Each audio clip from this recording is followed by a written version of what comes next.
All right, let's talk about something that, for a lot of us, is one of the most misunderstood and even dreaded parts of our professional lives, selling. Today, we're going to unpack a completely new way to think about it, one that goes way beyond all the stuff you've probably been taught to fear. Let's dive in. You know, when we hear the word selling, our brains immediately jump to characters like this guy from Glengarry Glen Ross. Pop culture has totally burned this image into our minds, right? The aggressive, slick, anything for a deal shark. It's a stereotype that's not just kind of gross, it's a huge reason why so many of us get a little queasy about the whole idea. Let's just be real for a second. Doesn't the idea of selling something make you feel a little, uncomfortable? It doesn't matter if you're a full-time salesperson or you're just trying to get your boss on board with a new idea. There's this little voice that worries about being too pushy or fake. Well, this explainer is all about getting to the root of why that is, and more importantly, what we can do about it. So we all have this negative picture of selling in our heads. But here's where it gets really interesting. There's this huge contradiction when you stop and think about the best sellers we actually know in real life.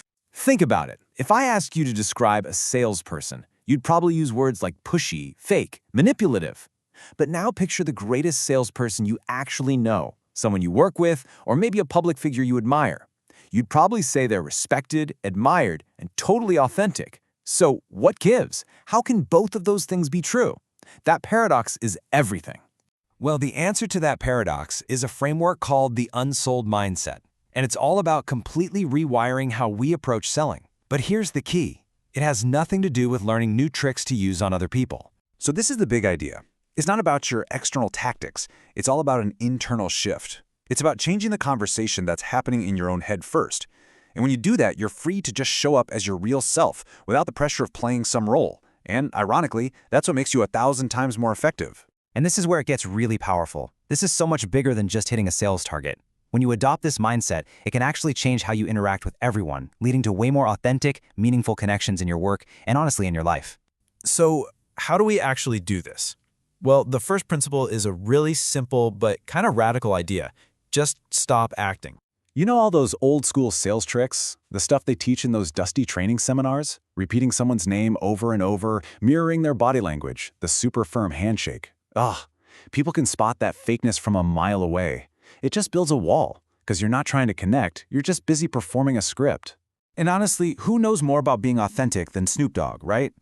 This quote is the absolute heart of this first principle. Your greatest asset isn't some tactic you learned, it's just you.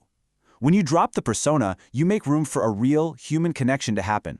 Okay, this second principle might feel a little weird at first, but stick with me because it is incredibly powerful.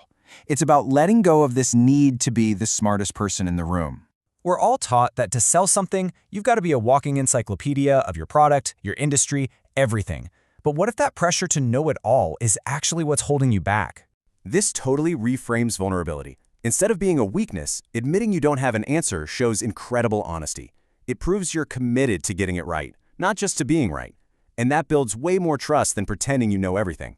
It turns a weakness into a superpower. And that brings us perfectly to our third principle, which is all about changing the entire dynamic of the conversation from a competition into a true collaboration. So many people in sales see themselves as a coach, on the sidelines, telling the player what moves to make. The Unsold Mindset says, no, get on the field, be a teammate. You're on the same side, figuring things out together. You're both learning as you go, and you both have just as much skin in the game. At the end of the day, it's about working with people, not on them. It's not about you winning a game against some opponent. It's about you and your partner achieving a shared victory. That simple shift changes the entire feel of the interaction. Okay, so we've rejected the persona, we've embraced ignorance, and we've become a teammate. Now for the final, deepest layer that ties this all together.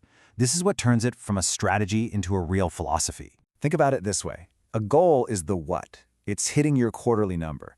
A purpose is the why. It's the reason that number even matters. Goals are transactional. They come and go. But a purpose is transformational. It's that internal, meaningful why that really drives you. And there is no better example of this than Oprah. Early in her career, she had this huge epiphany. She realized her job wasn't just about ratings. It was about service.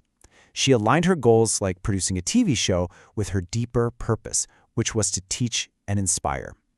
That alignment is what gives her work such incredible, authentic power. And this is the final thought I really want to leave you with.